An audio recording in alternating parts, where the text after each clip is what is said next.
Oh, I have to apologize because I just looked and reviewed the syllabus, and the expectation was that the exam next week will actually cover chapters 1 through 6, not 1 through 5. So I'm about to give you a lecture on chapter 6 as well, so that you have that in your arsenal for as you're preparing to take your exam next week. So again, I apologize for that little error, and now I'm about to rectify it because, of course, chapter 6 is talking about standards on competence. So, all right, let's just talk about what it is. Competence is considered the basis for our ethical conduct. More or less, as psychologists, is our ability to be able to benefit from those with whom we work with, trying to avoid harm. We want to promote social justice as well as protect human rights. This is going to be gained through the acquisition of appropriate knowledge as well as those techniques in recognition of the boundaries in which we have our competence. That includes self-reflective skills, our ability to be able to evaluate how our own experiences, attitudes, values, as well as our personal issues can actually influence our scientific as well as professional judgment. So, in knowing that, we also want to make sure that you understand it's required as well as prohibited behaviors that we got to look out for. As psychologists, we provide services, we teach, we conduct research, as well as the assumption of forensic roles, and that's required for us to be able to recognize the boundaries in which our competence and our engagement is going to be always an ongoing effort and process.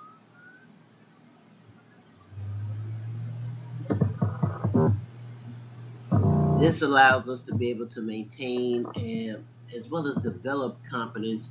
And we do this through our education, just like what you're doing right now, additional training, continued education, through supervision, as well as that famous word, consultation, and the experience you will gain working with others. When we're talking about the standards on competence, it's a requirement for us as psychologists to be able to obtain the skills as well as commitment that's going to be necessary to ensure that we are working within the highest performance standards to whom we will be delegating work to, as well as to be able to more or less identify with the personal problems that might arise that can impair our ability to be able to conduct um, our work. So, and we say that we could be able to conduct our work, I'm meaning that we are able to do it competently. So, our goal is to be able to apply the appropriate knowledge as well as training that would make us competent as psychologists. And the expectation, more or less, is for us to be able to draw upon our established scientific as well as our professional roles and the knowledge that comes from that, so that we can take those techniques and use it effectively when we're working with diverse populations. Okay, so and that also include when I say populations, it can be a people, it could be organizations, and look at it within that context as a continuously evolving scientific professional as well as a global environment that we would work through. Right, so now let's talk about boundaries of competence. This is going to be standard 2.01A of the code, in which it is unethical to provide professional or scientific services in areas in which one has not obtained the appropriate expertise or not received supervision for. We talked about this already last week, so again, this is a review. It's sound a little repetitive, but necessary. Because see, under this standard, we as psychologists, we have to refrain from providing those kind of services, or for example, me trying to teach you something that I haven't had training in, or for us to be conducting research in areas in which we lack the true education and training or supervision or the experience, any type of consultations that we should have gotten, or talk about studies, as well as any kind of professional experiences that will be recognized within the discipline for us to be able to conduct whatever those services were competently. And again, we talked about this last week, but it's important for me to reiterate. Now, with that all being said, we have to look at certifications as well as professional and scientific guidelines. This requires psychologists to be able to refer to those guidelines because there's determinations of whether psychologists would be able to engage in activities that's going to be outside the boundaries of their competence. That really varies in terms of current as well as evolving criteria within our field. Psychologists overall are encouraged to be able to refer to materials and guidelines that's going to endorse the established scientific as well as professional psychological organizations to kind of try to help identify competencies that's going to be necessary for us to adhere to standard 2.01a. That being said, knowledge is required for custody evaluations, for example. When we're talking about custody evaluations, this requires specialized knowledge of the psychological assessments that's used for both the children as well as the adults, and families in general. You have to understand the dynamics in terms of child and family development. You need to be aware and understand psychopathology. Talk about the impact of divorce on children, for example.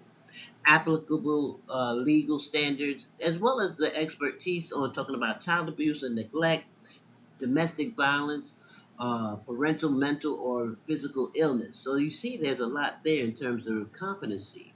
The requisite for research with animals is another area in which we conduct research with animals.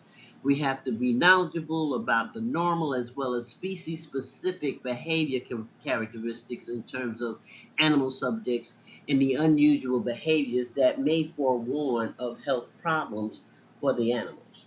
So we talked again. I know this is like Dr. Kearns-Cooper. We went over that, yes, but this is part of Chapter 6, so I want to make sure that I keep it within those bounds that you have a clear understanding of what you should be looking at while you're studying for the exam next week.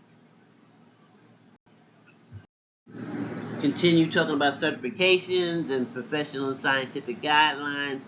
Here we're going to look at employee assessment in terms of the industry, organizational, industrial, and how we would assess employee performance, where it may include the evaluation process in terms of mistreatment of workers as a source of stress in reference to more general work, non-work pressures. So talking about these competencies of consultant psychologists, we have to look at the domains in terms of consultant psychologists and see how the competencies are within this area.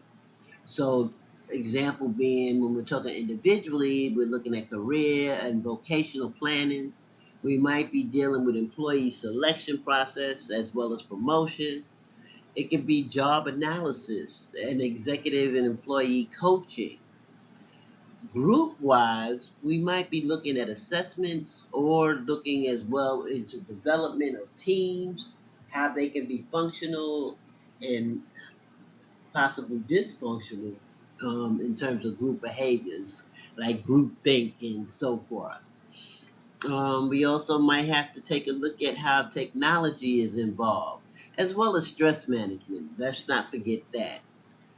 So when we're talking about organizational system-wide type work or inner systems, such as organizational assessment and diagnosis, we might be looking at corporate-wide job analysis, uh, how we may go about centralizing and decentralizing these aspects on decision making for strategic planning for an organization. So there's several different areas, but you have to be competent to be able to do it. And the best way to say in helping with that is through experience as well as consultation and supervision. Those are going to be your key facets there. As you become more experienced, you decide on a specialty, and with that, of course, you have to have competency in the specialty area that you're looking for. You would want certification. The Council of Specialties in Professional Psychology actually currently recognizes 13 specialty areas, which will be defined in terms of the education, training, as well as competencies to provide distinctive configurations of services for specified problems as well as populations. So with those 13, each specialty has a list of areas of educational and training. The American Board of Professional Psychology provides additional requirements in terms of advanced education and training and looking at how it examines to be able to certify to the public that we're competent to perform these duties as psychologists. And while we're psychologists and we're being able to engage in that specialty practice.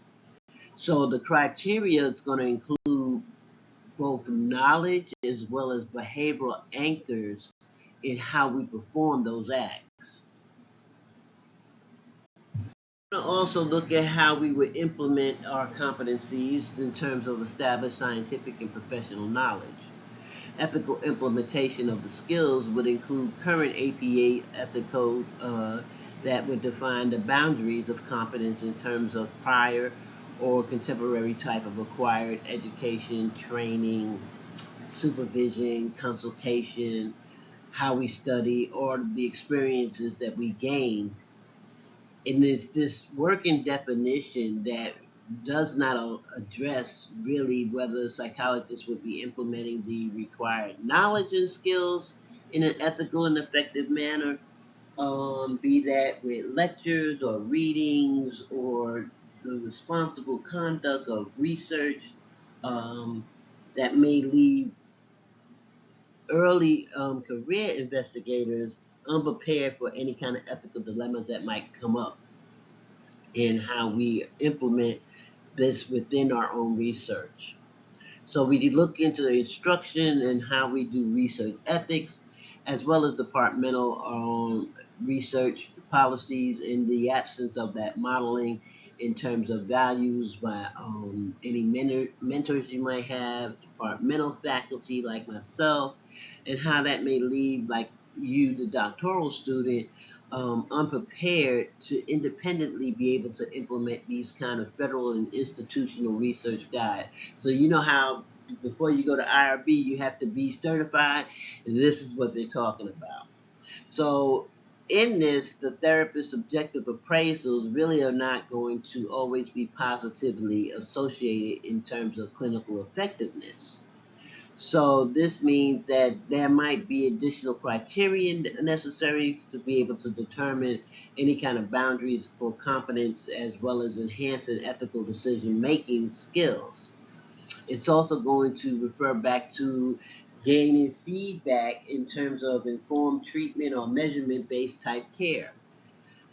It's consisting of session-by-session evaluation of your clients, the outcomes, using standardized instruments, as well as being able to provide psychologists or therapists with an objective method when they're trying to determine competence outside of a subjective self-appraisal, and taking that data to be able to modify any kind of approach they have toward their clients. It can be risky in terms of if you're not an expert in it or you're not clear about it, you might have difficulty actually performing that service. So you have to be careful about that. Competence in terms of individual and group differences. Individual differences first. We have to make sure the competent implementation of our services as well as our research is going to be really essential for us to be able to understand the ways in which individual differences would relate to psychological phenomena. When there's an insensitivity to these factors that's associated with age, gender identity, race, ethnicity, culture, national origin, religion, sexual orientation, disability, as well as language or socioeconomic status, that can actually result in an underutilization of your services. It can also lead to misdiagnosis, heterogenic treatments. There can be impairments within leadership, effectiveness, as well as any kind of member cohesion in terms of group therapy.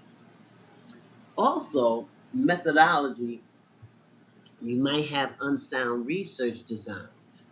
So we have to make sure there's a special understanding as well as knowing that the skills are present and that they're needed in terms of the scientific and professional knowledge of the discipline, establishing that understanding in terms of factors associated with those individual differences. That's going to be really essential when we're talking about competency.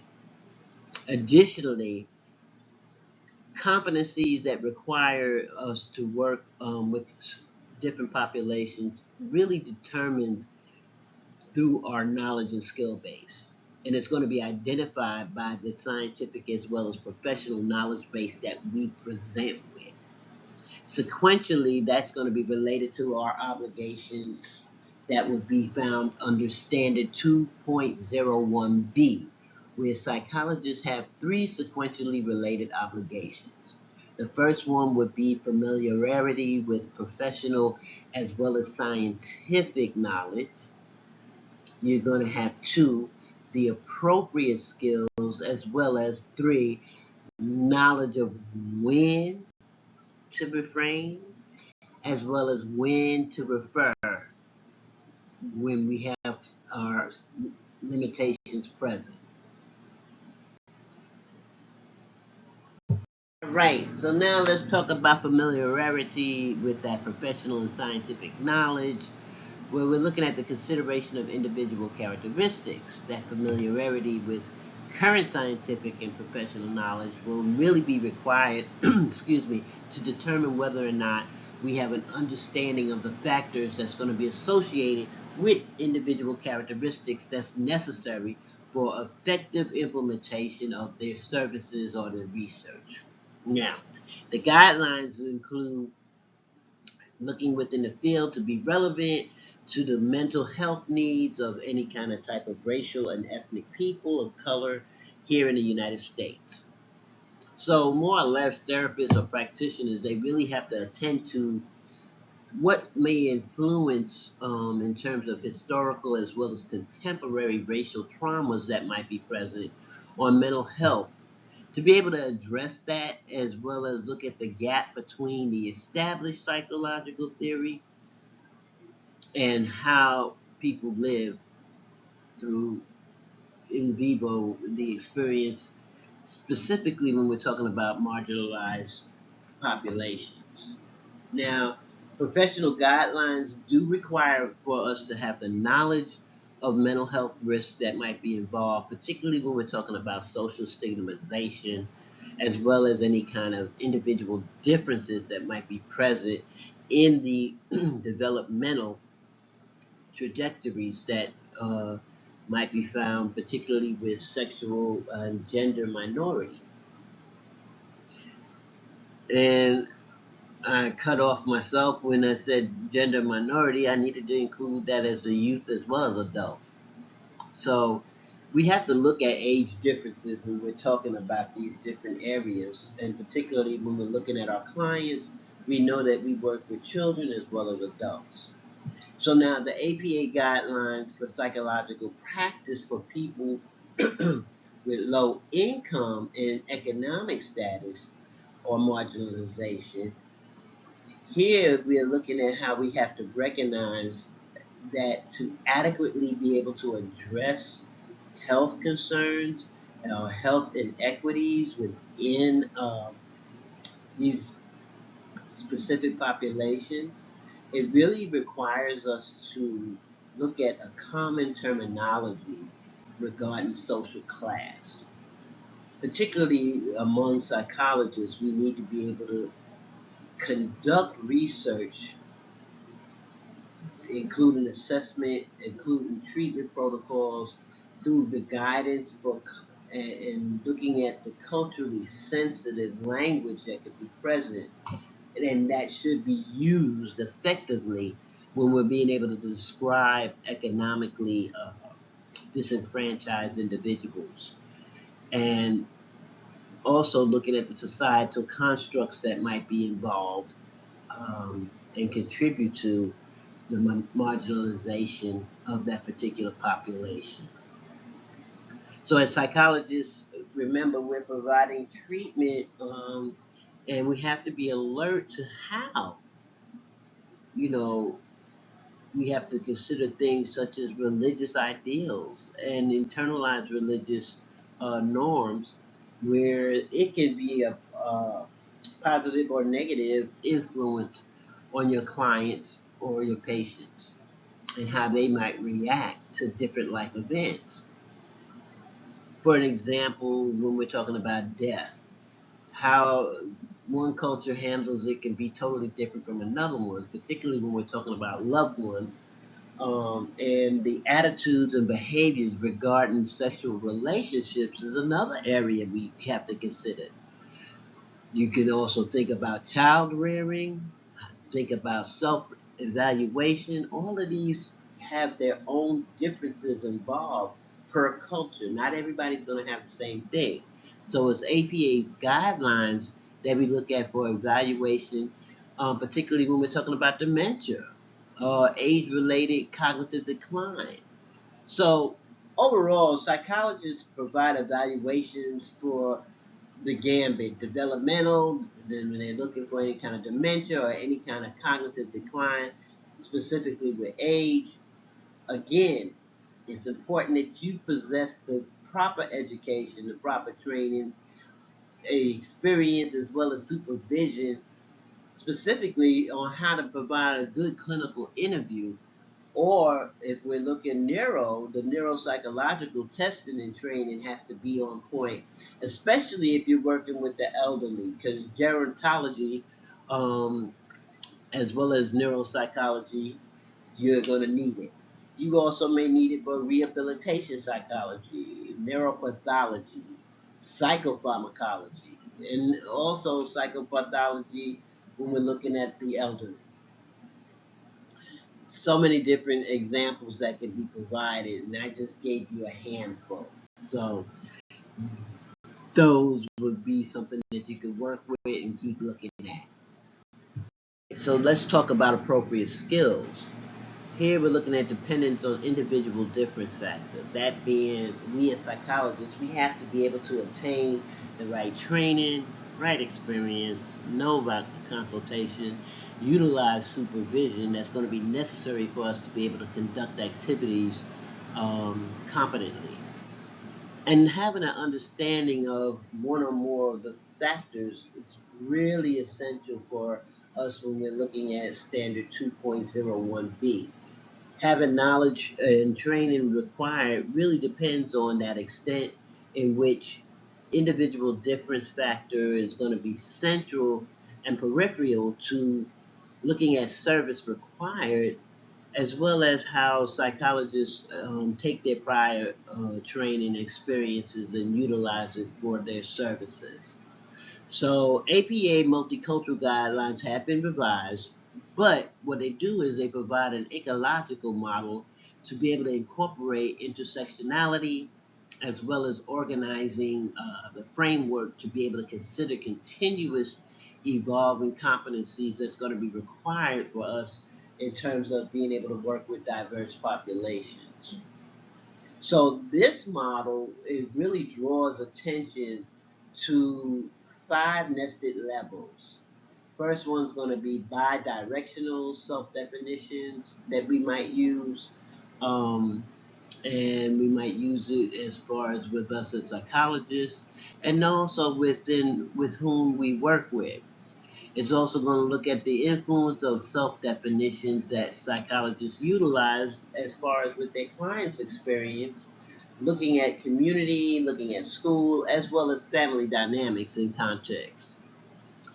Third thing you have to consider is the institutional impact that might have how we would use the community level context in looking at the appropriate skills necessary, and how that experience would be, again, by influencing self-identification within the bi-directional relationship.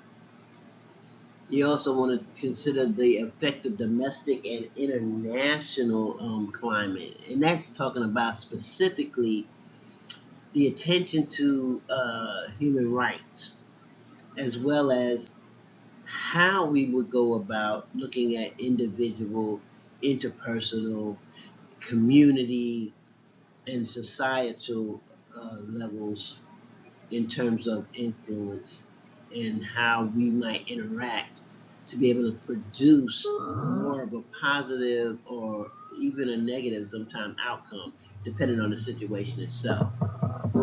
So you want to guard against any kind of cultural misattribution bias. We do that through 2.01b standard, and it requires us as psychologists to try to determine the extent in which factors associated with one's individual, cultural, as well as other differences are important to the nature of services that should be provided. What does that mean? It means that as psychologists, we have to guard against cultural misattribution bias. That's described as any kind of tendency to overemphasize the role of culture in the behavior of racial ethnic people of color, and to be able to underemphasize it in terms of the behavior of persons like from Euro-American majorities. I know that's a mouthful, but it's something that we have to keep ourselves aware of.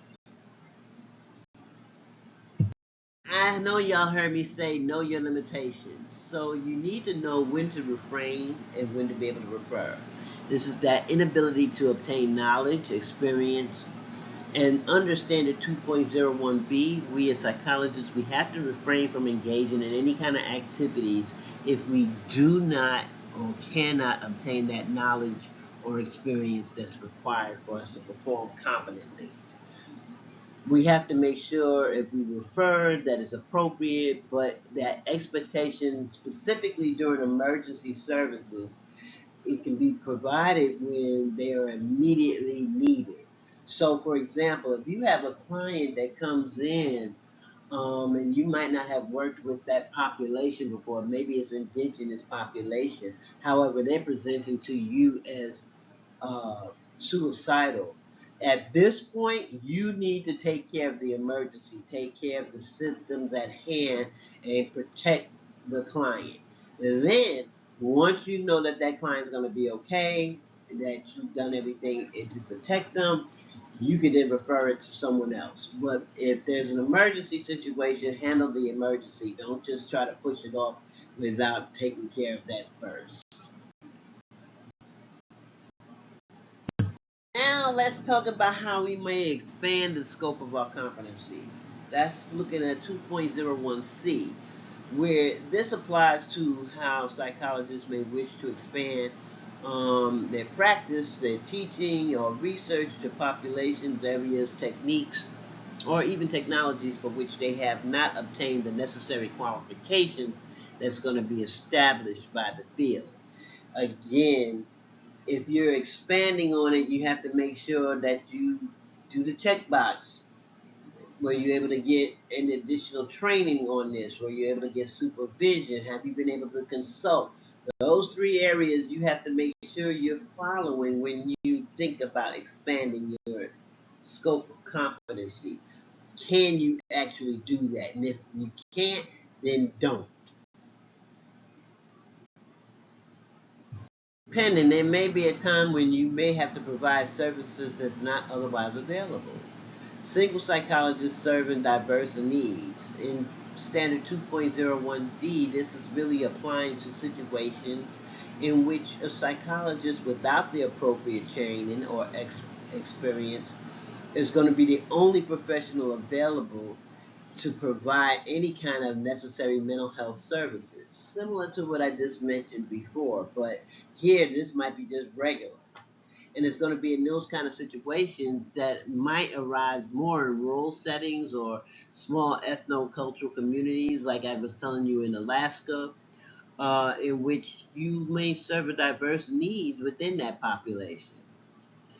Think about principle A and D in terms of that standard 2.01D, and where it's articulated within beneficence and non-maleficence between the obligation to do good, our ability to be able to provide needed services, as well as our responsibility to do no harm. We have to avoid providing poor services as an unqualified professional.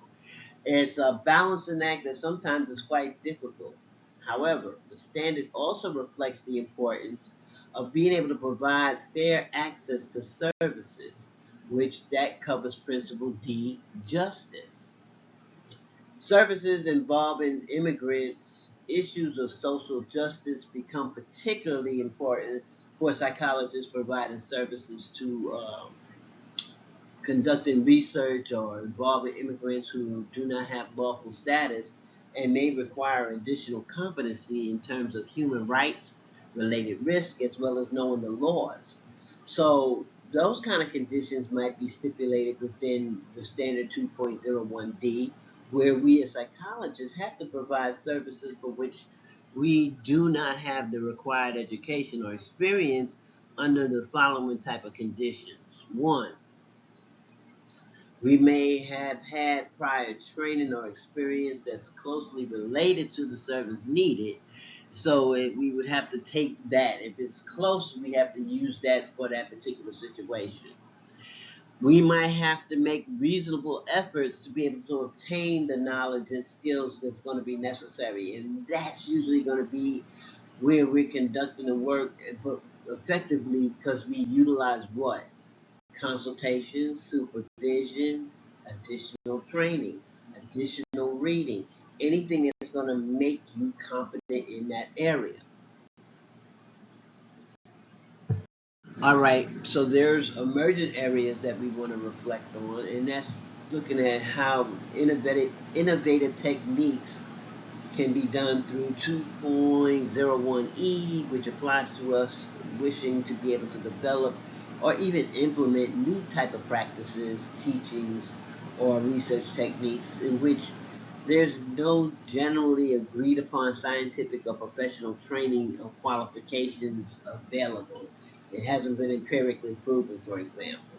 So the standard recognizes the value of innovation, particularly when we're talking about techniques, as the added risk that may pose for these when we're doing our work. So you got to try your best to make sure you're confident, that it's safe to work within it, that you're taking the standard assumptions within that standard, that you're going to be professional, you're going to try to draw upon established scientific or professional knowledge within that area, as well as when we're looking at the standard, psychologists are required to have the foundational knowledge and skills in psychology, period, because it's necessary for you to be able to construct as well as to be able to implement any kind of novel approach that you might come up with that you think is helpful, and you need to be able to evaluate its effectiveness. Now, novel approaches really require vigilance, and standard 2.01E requires that we really work within that emergent area by taking the steps necessary to protect our clients from harming them because we're using something brand new. Novel approaches require greater vigilance in terms of consumer or research protections. And there's really very little in terms of research documenting positive effects on neurocognitive or pharmacological treatments, as well as cognitive exercises. You might be utilizing neuroimagery or neurosurgery might have been done, looking at any kind of non-invasive cerebral manipulation like transcranial magnetic stimulation. I know that was a mouthful, but we have to ensure that, we have the knowledge that's present as well as the skill base, not only to administer, assess, and monitor our clients, but to know the client's reaction to these new methods, as well as being able to remedy any kind of negative reaction that might arise from using it. So our experimental nature in terms of techniques really need to be informed to research participants and patients. Informed consent is important. Talking about e-health telepsychology, though, practicing psychologists really got to know how to use telepsychology as a well-informed, developing knowledge in terms of the field itself, and to be able to assume the responsibility through assessing and continuously evaluating um, whether we really have sufficient knowledge, or can we take that and obtain additional training or consultation that's going to be necessary for us to be confident when we're practicing. Psychologists really also have to be attentive to harm that can be inflicted on our clients when we use things like electronic media, in which it results in any kind of misdiagnosis or failure to be able to identify risk behaviors like suicidality or homicidal behaviors, and know when we're not reinforcing any maladaptive behaviors in terms of when we're working through telehealth. Alright, so I am going to end this video lecture here. However, there is still more for you to read in Chapter 6. Please do so. Please be sure to do a reflection paper on the chapters that we discussed this week. I'm not going to give specific questions. I'm going to make it quite simple for you in terms of follow the same format you've been doing for the last 3 weeks. In terms of your reflection papers. And again, continue reading chapter 6, finish it out. Then make sure you review all the chapters 1 through 6 for next week's exam. If you have any questions, don't hesitate. Please reach out, send me a question in the inbox. I want you to have a great week, and we will talk again soon. Ciao.